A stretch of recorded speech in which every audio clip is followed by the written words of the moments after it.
Hello. आज हम jolly design के कटिंग कोऑर्डिनेटर जो है उनके बारे में बात करते हैं। उनकी रोल, क्लैरिटी एंड कोऑर्डिनेशन, कि उनका क्या रोल है, उनके बिल्कुल क्लियर रोल के बारे में बात करेंगे एंड कोऑर्डिनेशन के, कैसे उनको कोऑर्डिनेशन किस किस के साथ करना है, क्या करना है। तो उसमें सबसे पहले हमारा आता है what are the responsibilities of cutting coordinator. Cutting coordinator की क्या जिम्मेदारी है।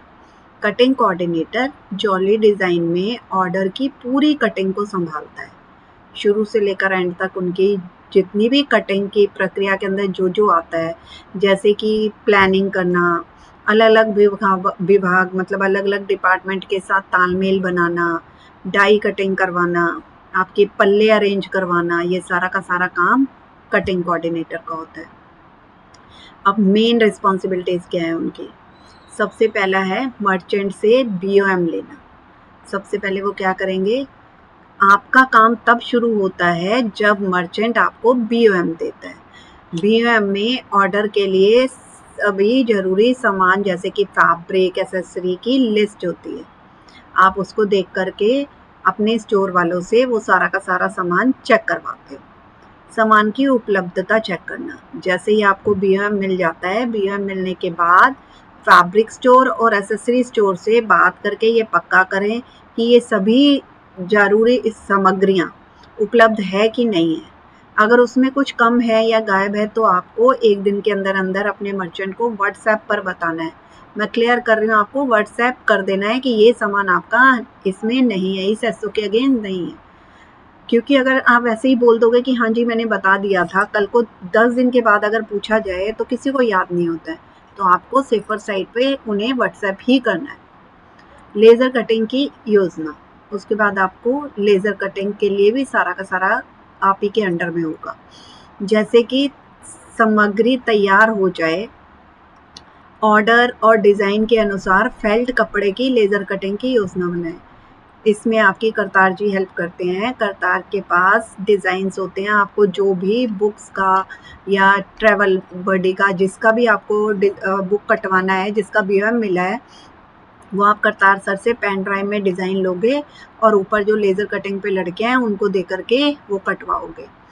बेस फैब्रिक, बुकरम पेस्टिंग और die cutting. Base fabric panel के लिए सबसे पहले बुकरम पेस्टिंग करवाएं जिससे कि फैब्रिक जो है वो थोड़ा सा स्टिफ हो जाता है। पेस्टिंग के बाद डिज़ाइन और साइज के अनुसार डाई कटिंग के लिए भेजें। तो डाई कटिंग भी इन हाउस होती है, सेकेंड फ्लोर पर, फर्स्ट फ्लोर पर होती है। तो आपको जैसे ही फैब्रिक पेस्ट हो जाता है, अगर आपकी पेस्टिंग मशीन ख़राब है तो आपको बाहर करवाना है। आपको अगर मशीन ख़राब है और आपकी पेस्टिंग अर्जेंट है तो आप अपने मर्चेंट को बोलोगे कि इसे आप बाहर से करवा करके दीजिए। तो बाहर से करवाने का प्रोसेस मर्चेंडाइजर का होता है। आपको सिर्फ अपने मर्चेंट को बुकरम और जो भी फैब्रिक है उससे रिलेटेड वो दे देना है, ताकि वो आपको करवा के वापस मंगा के दें। तो उसके बाद फिर डाई कटिंग का प्रोसेस आपका होगा। हैंड कटिंग, नेट और बाकी बची हुई सामग्री, नेट फैब्रिक या दूसरी बची हुई सामग्री जिससे कि हाथ से काटना हो, जैसे कि आपका लुप्पी हो गई, पट्टी हो गई, अंदर लगने वाली लुप्पी हो गई, नेट हो गई, ये सारी चीज़ें हाथ से कटती हैं। या फिर कोई प्रिंट किया हुआ कोई फेल्ट है तो उसमें लेज़र मशीन पे नहीं कट सकता है, वो हैंड कटिंग हो गया। उन्हें कटिंग डिपार्टमेंट को एक प्रॉपर चालान के साथ दें या फिर आप अपने रजिस्टर में लिख करके उनके साइन लो, ताकि आपको ट्रैकिंग करने में इजी हो कि हाँ मैंने इस दिन को दिया था, उसमें डेट, आपका टाइम, आपका कौन सा एसओ है और कितने पीसेज हैं, वो सारा आपको लिख के देना होता है। सही कटिंग की जिम्मेदारी, आप पूरी तरह से जिम्मेदार हैं इसके लिए कि कटिंग हर जगह पर आपके पास बिल्कुल परफेक्ट होनी चाहिए। ये नहीं कि पूरा बल्क कट गया और बाद में बोल रहे हो ये तो स्टाइल ही गलत कट गया, ऐसा नहीं होना चाहिए। सभी कटे हुए कपड़ों के डिज़ाइन, साइज और पैटर्न के लिए इसमें लेज़र कट, डाई कट और हाथ से कटे हुए सभी पीस शामिल होते हैं। विभागों के साथ मीन्स डिपार्टमेंट के साथ कोऑर्डिनेशन, निम्नलिखित लोगों विभागों के साथ अच्छा तालमेल बनाए रखें, जैसे कि fabric store, accessory store, laser cutting operation, cutting master, pasting machine operator, इन सब के साथ आपका अच्छा कोऑर्डिनेशन होना चाहिए। इसके साथ साथ ऊपर अमित के फ्लोर जो ठेकेदार है या विशाल जो पीएसएम चलाता है, उनके साथ आपका अच्छा तालमेल होना चाहिए। अगर आपका कोऑर्डिनेशन अच्छा नहीं है तो आप अच्छे से काम नहीं कर सकते, इस बायर का स्पेशली। सीनियर के साथ दैनिक योजना बनाना। दैनिक योजना बोले तो डेली प्लानिंग। हर शाम अगले दिन का वर्क प्लान अपने सीनियर से लें। हर सुबह टीओआई के फॉर्म पर भरें और जमा करें कि पिछले दिन उन्होंने क्या काटा है और वो क्या कटा हुआ है, वो लिखा हुआ होता है आपके रजिस्टर में। आपको एक रजिस्टर बनाना चाहिए जिस पे सारा लिखें कि आज पूरे दिन का रिकॉर्ड ये है कि आपने ये चीज़ें काटी हैं, है ना। अगर 1 दिन लगता है, 1.5 दिन लगता है, तो 1.5 दिन के बाद लिखो कि इसे कटने में हमारा 1.5 दिन लग गया इस पूरे चीज़ों को। आप कटिंग प्रक्रिया के मुख्य जिम्मेदार व्यक्ति हैं। सामग्री चेक करने से लेकर के अलग अलग डिपार्टमेंट से तालमेल बिठाने और लेज़र, डाई या हाथ के सही कटिंग करवाने के लिए हर काम आपकी निगरानी में होता है। रोज़ की बातचीत, अच्छा फॉलोअप और सही प्लानिंग, ये सब आपके काम का ज़रूरी हिस्सा है। रोज़ बातचीत का मतलब है कि आपको रोज़ अपने सीनियर से बात करनी है और सही प्लानिंग करनी है, फॉलोअप लेने हैं कि हाँ हमारा ये हो गया, नहीं हुआ, नेक्स्ट प्लानिंग उनसे लेनी है। अगर आपके पास एक बुक रह जाए तो आपको उसी टाइम बोलना है कि अब मुझे अगला टारगेट पहले ही दे दो, ताकि आप उसका सामान अरेंज करवा के रखो। दूसरे डिपार्टमेंट से तालमेल क्यों ज़रूरी है? दूसरे विभागों से सही तालमेल होना बहुत ज़रूरी है, खासकर जॉली डिज़ाइन जैसे यूनिट में, ताकि प्रोडक्शन सही समय पर और बिना रुकावट के चल सके। समय पर मटेरियल उपलब्ध करवाना क्यों ज़रूरी है? क्यों आपको समय से पहले ही सारी चीज़ें चेक कर लेनी चाहिए? आपको फैब्रिक स्टोर और एसेसरी स्टोर में सही तालमेल रखना होता है ताकि बीओएम के अनुसार सामग्री समय पर मिल जाए। अगर कोई सामान नहीं मिला या लेट हो गया है तो कटिंग शुरू नहीं हो पाएगी, इससे पूरे प्रोसेस में आपकी देरी होगी। सबसे पहले क्या करो कि जैसे ही आपको बीओएम मिलता है, आपने एसेसरी स्टोर और उसमें दे दिया, जो चीज़ें नहीं हैं आपने अपने मर्चेंट को व्हाट्सएप पे डाल दी और उसके बाद आपकी कटिंग शुरू हो गई। तो आपके पास इतना टाइम होता है कि जब तक कटिंग होती है ऊपर अमित के पास या पीएसएम मशीन में लगना होता है, तो उससे पहले पहले आपके पास वो सामान जो भी कम है या शॉर्ट है वो आपका आ जाता है, ताकि कहीं पर कोई डिले ना हो।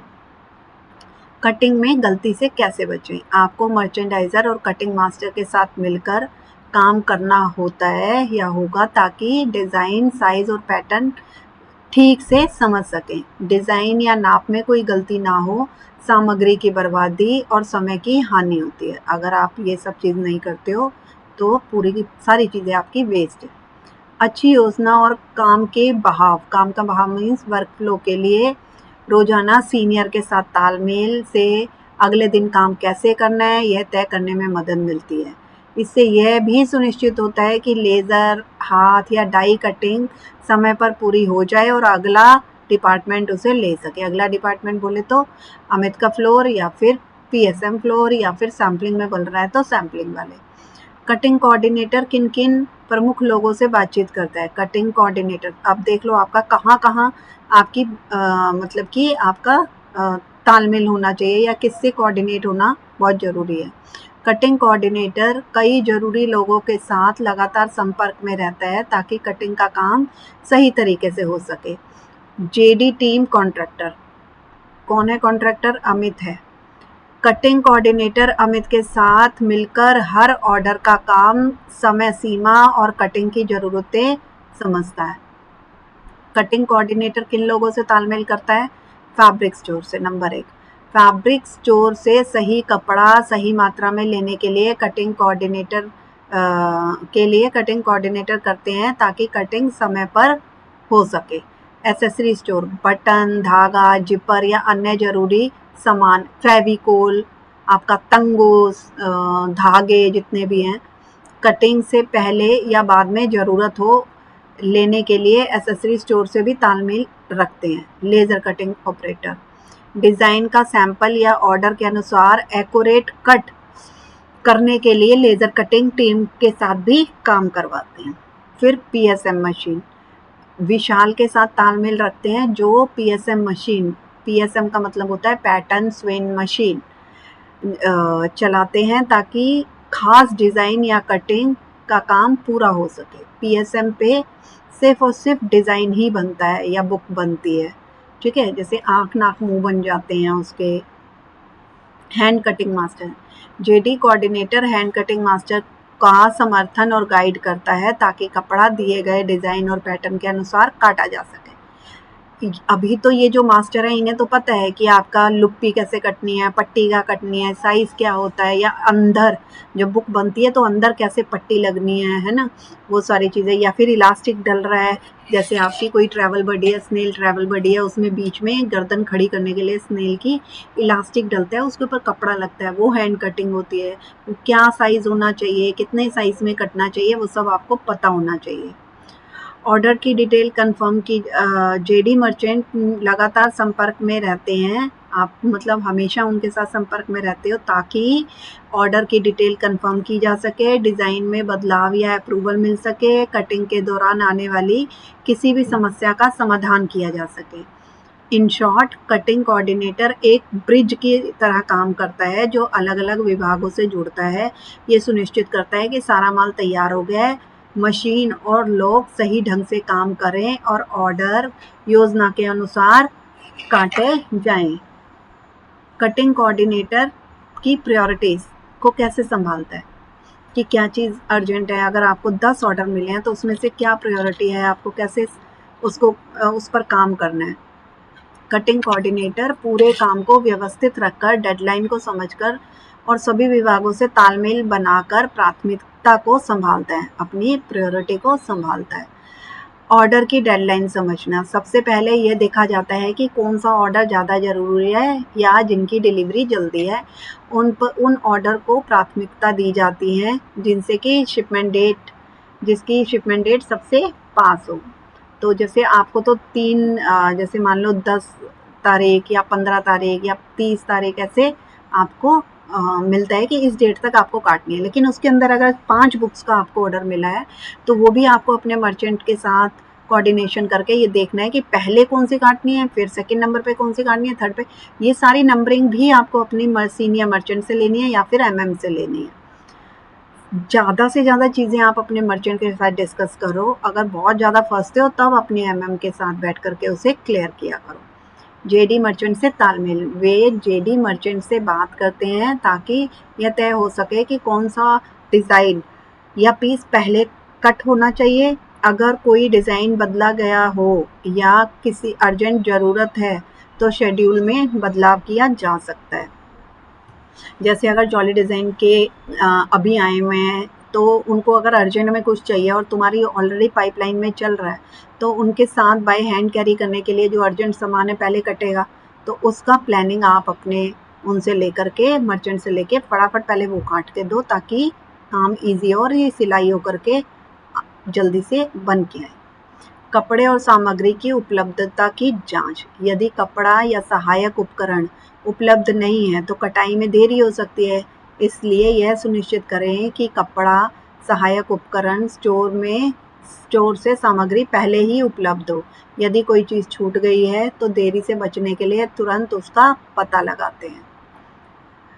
मशीन और जनशक्ति नियोजन, ये उपलब्ध मशीनें जैसे कि laser cutting machine, main power, जनशक्ति मीन्स मैन पावर, जैसे कि हैंड कटिंग मास्टर के आधार पर वर्कलोड की योजना बनाते हैं। अत्यधिक कार्य के लिए वे उच्च प्राथमिकता वाले कार्यों को पहले पूरा करने के लिए वर्कफ्लो या मशीनों की पुनः नियुक्ति करते हैं। मतलब आपको मशीन्स देखनी है कि कितनी मशीन्स पे काम चल रहा है। कोई मशीन ख़राब है तो आपको फटाफट बताना है कि ये मशीन ख़राब है जिसकी वजह से आपका डिले होगा काम।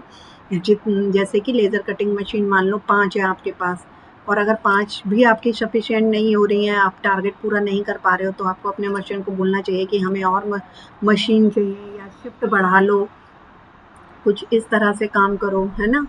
शिफ्ट तो यहाँ ओटी तो नहीं लगेगा, लेकिन आपको फिर भी ये देखना है कि किस तरह से आप उनके काम करवा सकते हो उनसे। दैनिक कटाई कार्यक्रम, वे दैनिक कटाई योजना बनाते हैं या उनका पालन करते हैं। ऑर्डर की प्रगति, देरी या नए निर्देशों के आधार पर प्राथमिकताओं को प्रतिदिन समीक्षा की जाती है। मतलब हर रोज बैठ करके डिस्कस होता है रोज मॉर्निंग में कि हमें ये काटना है, अभी ये अर्जेंट है, पहले ये चाहिए, फिर ये चाहिए। जॉली डिज़ाइन में कुछ ना कुछ अर्जेंट लगा ही रहता है, इससे हमें नहीं घबराना है और हमें कटिंग पूरी करके देनी है अपना डिसीज़न लेकर के फटाफट कि कैसे कर सकते हैं। सभी मशीनों पे लगाना है आपने या किसी एक मशीन पे लगा के क्लियर करना है, वो चीज़ आपको मर्चेंट के साथ डिस्कस करनी है। समस्या का समाधान और क्विक डिसीजन, त्वरित निर्णय। यदि कोई समस्या उत्पन्न होती है, जैसे कि फेल्ट के रंग में भिन्नता है, मशीन खराब होती है या गलत मार्कर लग गया है, तो इसे तुरंत हल करने या देरी से बचने के लिए सही व्यक्ति को सूचित करते हैं। जेडी का जो भी मर्चेंट है आपका सही, उससे आपको बताना है। सही से मतलब ये नहीं है कि आपके अगर 2-3 मर्चेंट है तो खराब है। इट मीन्स कि जैसे मान लो कोई आपका फेल्ट का कोई साइज़ आपका गलत कट गया है, साइज़ छोटा या बड़ा कट गया है कुछ, या कलर गलत हो गया सॉरी, तो उसका अप्रूवल लेने के लिए हैनी मैडम है जो जॉली की डिज़ाइनर हैं, आप उनसे अप्रूवल ले सकते हो। लेकिन आपको ये अप्रूवल हैनी मैडम से नहीं लेना है। आपको अप्रूवल किससे लेना है? आपको अपने मर्चेंट को दिखाना है कि इस कलर के तरह वजह से हमारे पास ये रंग रखा है, तो क्या हम लगा सकते हैं? अगर 19-20 कलर है तो आपको अप्रूवल उनसे लेना है, वो आगे लेंगी हनी मैडम से अप्रूवल। ठीक है। स्पष्ट संचार, ठेकेदार अमित, स्टोर, कटिंग टीम और मर्चेंट के साथ नियमित संचार मीन्स कंफ्यूजन से बचने और प्राथमिकताओं प्रायोरिटी को पूरा करने में मदद करता है। अगर आप बिल्कुल क्लियर कट बात करोगे तो आप उनसे अगर बिल्कुल सही बोलोगे, घुमा फिरा के नहीं बोलोगे, तो आपको सब हेल्प भी करेंगे और आपका काम भी फटाफट होगा। इन शॉर्ट, कटिंग कोऑर्डिनेटर आगे की योजना बनाकर सभी टीमों के साथ संपर्क में रहकर तथा चेंजेस या इश्यूज पर तेजी से फीडबैक देकर प्रायोरिटीज़ का प्रबंध करता है कि उन्हें काम कैसे करना है, क्या चीज़ अर्जेंट है। तो इतना टफ नहीं है, बस यही है आपको मीठा बोलना है, काम करना है सबके साथ और अच्छे से करना है। Thank you.